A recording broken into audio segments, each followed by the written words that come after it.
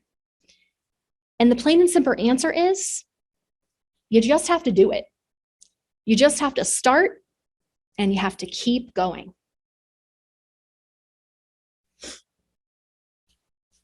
Thank you for the awesome music choices for today.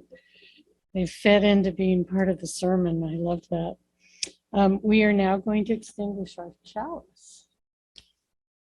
With the extinguishing of our chalice, our worship time has ended, and now our service begins. We extinguish this flame, but not the light of truth, the warmth of community, or the fire of commitment. These we carry in our hearts until we are together again. And now I invite those on Zoom to join a breakout room and visit with one another. Take as much time as you like and have a good time doing that. For those of us here in the sanctuary, are there any visitors who would like to stand and introduce themselves?